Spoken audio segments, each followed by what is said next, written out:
வாழ்க்கையோட மிகக் கடுமையான சோதனைகள்ல சிக்கி நீங்க என்னைக்காவது உடைஞ்சு போயிருக்கீங்களா? நம்பிக்கை மொத்தமா போயி இதயமே வெடிச்சு கண்ணீர் வர்ற நிலைமைக்கு தள்ளப்பட்டிருக்கீங்களா? நான் அந்த இடத்துல இருந்திருக்கேன். அந்த இருட்டுல நான் நடந்திருக்கேன். அந்த வழியிலிருந்த ஒவ்வொரு வலியையும் நான் உணர்ந்திருக்கேன்.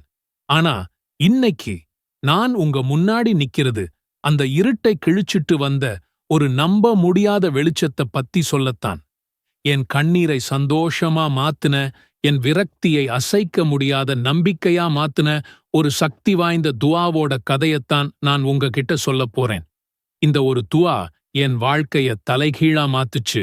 அது உங்க வாழ்க்கையையும் மாத்தும்னு நான் 100% நம்புறேன். சில வருஷத்துக்கு முன்னாடி என் வாழ்க்கை ஒரு முடிவே இல்லாத புயல் மாதிரி இருந்துச்சு. ஒரு பக்கம் மலை மாதிரி கடன், இன்னொரு பக்கம் குடும்பத்துல பிரச்சனைகள். என் மன நிம்மதி மொத்தமா காலியாகி ராத்திரியில தூக்கமே இல்லாம தவிச்சேன். ஒவ்வொரு நாள் காலையிலையும் கண் முழிக்கிறதே ஒரு நரகம் மாதிரி இருந்துச்சு. நான் சிரிச்சு பல மாசங்கள் ஆகியிருந்துச்சு. என் முகத்துல எப்போ பார்த்தாலும் ஒரு சோகமும் களைப்பும் தான். என் மன அழுத்தத்தால என் உடம்பும் மொத்தமா வீக்காகிடுச்சு. என் கஷ்டங்களை நான் எல்லார்கிட்டையும் சொல்லிப் பார்த்தேன். ஆனா யாருமே என் பாரத்தை குறைக்கல. நான் ரொம்ப தனியா, ரொம்ப தனியா உணர்ந்தேன். சில நேரத்துல யா அல்லாஹ், ஏன் எனக்கு மட்டும் இவ்ளோ சோதனை என்று கோபமா கேட்காத நாளே இல்லை. சோதனைகள் நம்ம ஈமானை பலப்படுத்தும்னு நான் படிச்சிருக்கேன். ஆனா அந்த வார்த்தைகள் எதுவும் என் காதுல விழல. அந்த அளவுக்கு சோதனைகளோட சுமை என் மேல ஏறி இருந்துச்சு. நான் விரக்தியோட விளிம்புல நின்னுட்டு இருந்தேன். அந்த மாதிரி ஒரு நாள் என் வாழ்க்கையோட மிக மோசமான புள்ளிக்கு நான் வந்தேன். அன்னைக்கு எல்லாமே கைமீறி போயிருச்சு. போராடுறதுக்கு என்கிட்ட எந்த பலமும் இல்லை. நான் தொழுகை விரிப்புல உட்கார்ந்து வார்த்தையே வராம என் இறைவன்கிட்ட மௌனமா அழுதுட்டு இருந்தேன். அப்போதான் யூடியூப்ல ஒரு அறிஞரோட பயானை கேட்டேன்.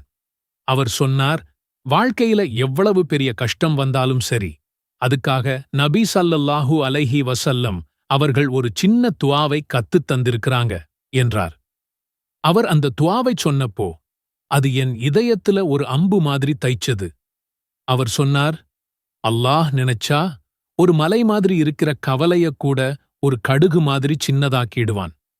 இந்த வார்த்தைகள் என் மனசுல ஒரு புது நம்பிக்கை பொறியை உண்டாக்கிச்சு. நான் இத்தனை நாளா என் சொந்த பலத்துல போராடுனது எவ்வளவு பெரிய முட்டாள்தனம்னு அப்போதான் உணர்ந்தேன். எல்லா வல்லமையும் அல்லாஹ்வுக்கு மட்டும்தான் சொந்தம்ங்கிற உண்மை எனக்கு புரிஞ்சது.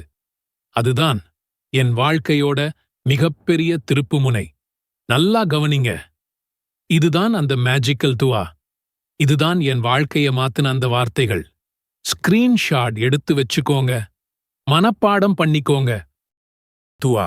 அல்லாஹும்ம லா ஸஹ்ல இல்லா மா ஜஅல்தஹு ஸஹ்லன். துஆவின் பொருள், யா அல்லாஹ், நீ எளிதாக்கியதை தவிர வேறு எதுவும் எளிதானது இல்லை. யோசிச்சு பாருங்க. நாம ஒரு பிரச்சனைய பார்த்து பயப்படும்போது அது நமக்கு ஒரு மலை மாதிரி தெரியுது.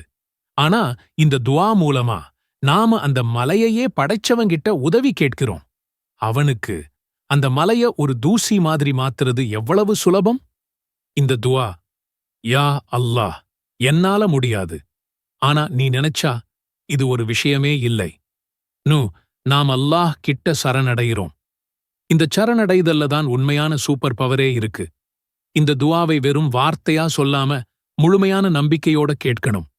நிச்சயமாக ஒரு கஷ்டத்துடன் ஒரு சுலபமும் இருக்கிறது என்று அல்லாஹ் குர்ஆன்ல சொல்றான். இந்த துஆ அந்த சுலபத்தை நோக்கிய நம்ம திறவுகோல். அன்னைக்கு ராத்திரியிலிருந்து அந்த துஆ என் வாழ்க்கையோட ஒரு பகுதியாவே மாறிடுச்சு.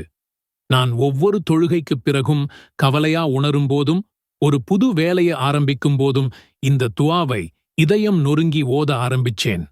நம்ப முடியாத மாற்றங்கள் நடக்க ஆரம்பிச்சது. முதல்ல என் மனசிலிருந்த பாரம் மொத்தமா குறைஞ்சு ஒரு பெரிய நிம்மதி வந்துச்சு. பிரச்சனைகள் அப்பவும் இருந்துச்சு, ஆனா அதை நான் பார்க்கிற விதமே மாறிடுச்சு.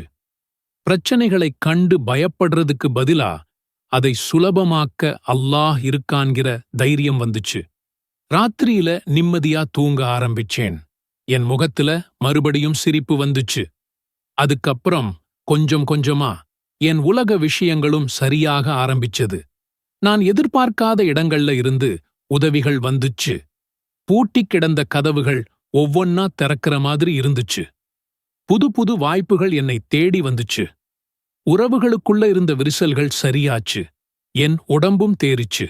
நான் ஒன்னை தெளிவா புரிஞ்சுக்கிட்டேன். அல்லாஹ் என் பிரச்சனைகளை மந்திரம் போட்ட மாதிரி மறைக்கல. ஆனா அந்த பிரச்சனைகளைச் சமாளிக்கிற வழிகளை அவன் எனக்குச் சுலபமாக்கிக் கொடுத்தான். சரியான நேரத்துல சரியான மனிதர்களை என் வாழ்க்கைக்குள் கொண்டு வந்தான். நான் எடுத்த முயற்சிகள்ல பரக்கத்தை, அதாவது அருளைக் கொடுத்தான். அந்த துஆவோட சக்தியால கஷ்டமா தெரிஞ்சது எல்லாமே ஈஸியா மாறுச்சு. என் வாழ்க்கை இருட்டிலிருந்து வெளிச்சத்துக்கு வந்துச்சு. இன்னைக்கு நான் திரும்பி பார்க்கும்போது என் வாழ்க்கையோட அந்த இருண்ட நாட்கள் எனக்கு அல்லாஹ்வை இன்னும் நெருக்கமா காட்டுன ஒரு வரம்னு உணர்றேன். அந்தச் சோதனைகள் மட்டும் இல்லைன்னா துஆவோட இந்த மிகப்பெரிய சக்தியை நான் உணர்ந்திருக்கவே மாட்டேன். அதனால நீங்க கவலையில இருந்தா துவண்டு போயிடாதீங்க. உங்க கைகளை ஏந்துங்க. உங்க இறைவன்கிட்ட மனமுருகி கண்ணீரோட கேளுங்க. அவன் உங்க அழைப்புக்கு பதில் சொல்ல காத்துட்டு இருக்கான். இது ஒரு நிரந்தரமான, அனைவருக்கும் பொதுவான துஆவாகும்.